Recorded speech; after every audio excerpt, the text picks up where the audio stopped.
हमें पता लगा है। बहुत जल्दी तुम्हारे घर में किलकारियां गूंजने वाली है, बहुत जल्द खुशियां आने वाली है। पर इसके लिए एक आखिरी आहुति देनी होगी तुम्हें। तुम्हारी बहू का खून देना होगा, खून का बलिदान। क्या? खून का बलिदान। नहीं, नहीं। ओम ओम ओम क्लीम क्लीम चामुंडा फट। नहीं नहीं, मैं ऐसा नहीं करूंगी। मैं अपना खून नहीं दूंगी, ये बिल्कुल पॉसिबल नहीं है। मैं नहीं खून दूंगी विकास, प्लीज। तुम अगर खून नहीं दोगी तो तुम्हारे परिवार की ये मनोकामना पूरी नहीं होगी। इस घर में खुशियों की किलकारी नहीं गूंजेगी। बहू, बाबा जी से बदतमीजी मत करो, जो बोल रहे सुन लो। मम्मी जी, मैं खून कैसे? रुक जाइए माँ, मुझे बात करने दो। ऐसा कुछ ज्यादा नहीं मांग लिया तुमसे, और थोड़ा सा खून बहने से कुछ नहीं होगा। अपने डर को काबू में रखो। बहुत छोटी सी बात है ये। मुझे पता है बचपन से तुम्हें खून देखकर डर लगता है, और तुम्हें हमेशा ये भी कहा गया कि तुम कमजोर। लेकिन अब तुम एक दूसरे परिवार का हिस्सा हो। तुम्हारा नाम बदला जा चुका है, तुम्हारी पहचान बदली जा चुकी है। तो अपने अंदर की ताकत को पहचानो, उस ताकत को जो तुमने अभी तक देखी नहीं है। नहीं विक्रम, तुम नहीं जानते, मुझे बचपन से ही खून को देख के बहुत डर लगता है।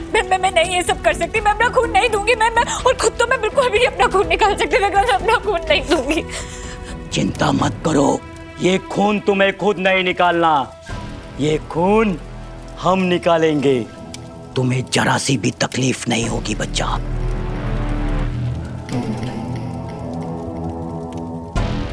मैं अपना खून नहीं। उन्नति, अगर तुम उठकर चली गई ना तो मैं समझ जाऊंगा कि मां बनने का इरादा सिर्फ तुम्हारा एक दिखावा है। तो मेरा सपना पूरा नहीं करोगी ना? करोगी या नहीं करोगी? बताओ मुझे, करोगी ना? बाबा जी,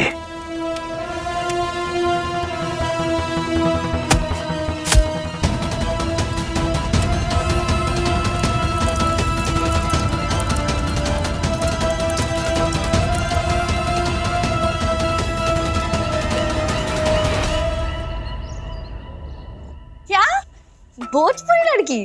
क्या बात है राघव, आपको तो बहुत मजा आया होगा ना बात करने में। प्रीति, ये कोई मजाक का वक्त नहीं है। तुम्हें पता है मैं सुबह से परेशान हो रहा था कि तुम कहाँ चली गई, और जब कॉल किया तो कोई क्रॉस कनेक्शन लग गया। पर मुझे भी आपकी आवाज सुनाई दे रही थी। वो एक्चुअली क्रॉस कनेक्शन हुआ था। मैं आपकी आवाज सुन पा रही थी, बस आप मेरी आवाज नहीं सुन पा रहे थे। अच्छा मुझे ये बताओ, तुम हो कहाँ? मैं चाची के घर आई हूँ। प्रीत, लेकिन तुमने मुझे बताया क्यों नहीं? कोई मैसेज या कॉल कर देती, मैं खुद तुम्हें वहां ड्रॉप करके आता। राघव, आप वॉशरूम में थे और मुझे बहुत बेचैनी हो रही थी, तो अब मैंने सोचा मैं चाची के पास आ जाती हूँ। वैसे भी अपने प्रेगनेंसी के सिम्टम्स बता के मैं आपको और परेशान नहीं करना चाहती। अब आप तो जानते हैं कि हमारे घर में अब सिर्फ चाची ही है जिनसे मैं अपने दिल की बात शेयर कर सकती हूँ, और कोई बड़ा तो है नहीं ना। तो बस चाची से अपने दिल की बात शेयर करने आ गई। अच्छा ठीक है, तुम ये बताओ अभी तबीयत कैसी? हाँ, बिल्कुल ठीक है। चाची ने मेरी एसिडिटी के लिए ना कुछ तो देसी नुस्खा बना के पिलाया है। एकदम ठीक लग रहा है अब। Okay bye bye. क्या ये झूठ बोल रही हो? सॉरी चाची, मुझे ऐसे झूठ बोलना बिल्कुल अच्छा नहीं लग रहा। चल बैठ। मैं जानती हूँ रीत, तुम्हें झूठ से कितनी नफरत है, पर राघव जी जो कह रहे हैं ना, शायद वो भी सही है कि वो औरत शारदा जी नहीं हो सकती रीत। आज पहली बार मुझे भी ऐसा लगा, क्योंकि मैंने सच में सोचा था कि कीर्ति के सामने तो वो अपना मुखौटा हटा ही देगी, कीर्ति को देख के तो वो सच बोल ही देंगी, लेकिन नहीं। फिर भी शायद मेरे दिल को थोड़ा वक्त लगेगा ये मानने में कि हमें शालिनी जी से कोई खतरा नहीं है।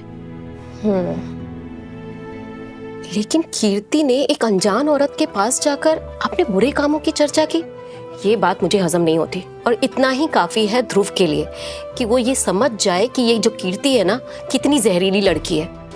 लेकिन क्या फायदा, ध्रुव को तो कुछ समझ में नहीं आने वाला। हाँ चाची, ध्रुव इतनी आसानी से नहीं मानेगा। उसके दिमाग पे ना बहुत ज्यादा असर है कीर्ति का। कीर्ति ने उसका ब्रेन वॉश कर दिया और वो मानना ही नहीं चाहता कि कीर्ति गलत है। मैं तो ये सोच के हैरान हूँ कि ध्रुव जैसा समझदार लड़का कीर्ति जैसी लड़की की बातों में कैसे आ सकता है। लेकिन रीत, उस लड़की का असर ना ध्रुव पर पड़ता जा रहा है। और तुझे पता है कि वो इस घर पर भी ना अपने पैर जमा रही है। तुम्हें पता है, उस दिन घर में आकर सबके लिए खाना बनाया उसने, और ये सब करके ना वो ध्रुव को ये जता रही है कि वो लड़की ध्रुव के लिए सबसे सही है। आप सही कह रही है चाची। पिछले कुछ दिनों में अपनी प्रेगनेंसी और शालिनी बत्रा के चक्कर में मैं इतनी ज्यादा उलझ गई थी ना कि मैंने कीर्ति पे ध्यान ही नहीं दिया। लेकिन आप फिक्र मत कीजिए, मैं कीर्ति को ध्रुव से दूर करके रहूंगी, फिर चाहे मुझे उसके लिए कुछ भी क्यों ना करना पड़े। रीत, वो सब तो ठीक है, लेकिन ना मुझे ऐसा लगता है कि राघव जी जो तुमसे कह रहे हैं ना, उस बात पर ध्यान दो। अपना ध्यान रख। इस वक्त सबसे ज्यादा जरूरी है तेरी सेहत। सिर्फ अपनी सेहत पर फोकस कर, समझी?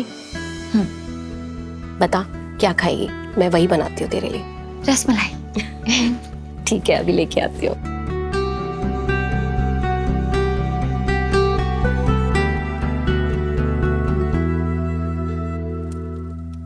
उन्नति,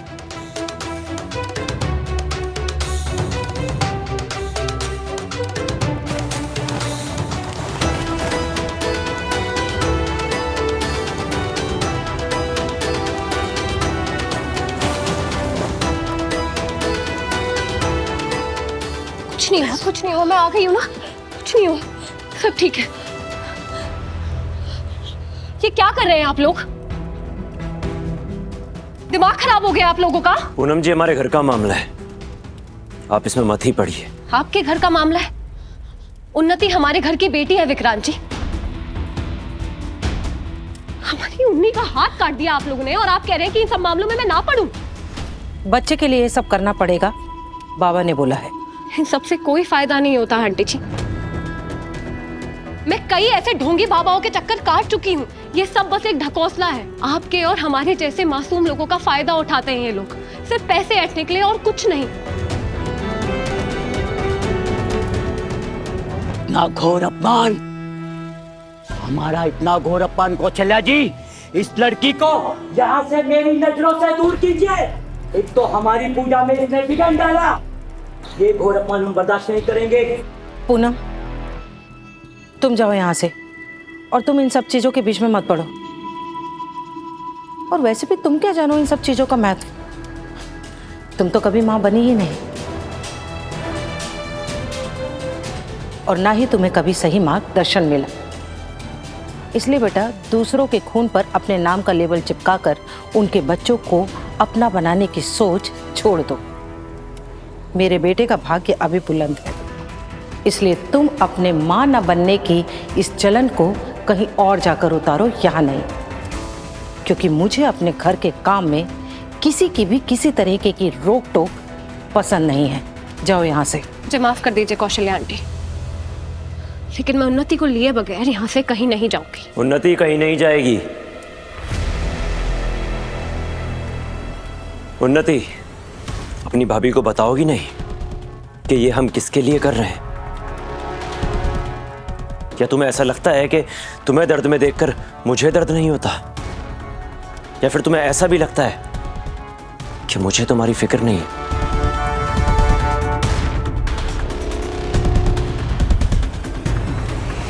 चलो उन्नति। उन्नति, तुम जाओगी?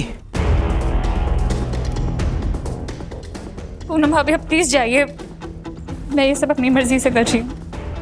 भाभी प्लीज, मैंने कहा ना, आप जाइए, प्लीज जाइए आप। भाभी प्लीज।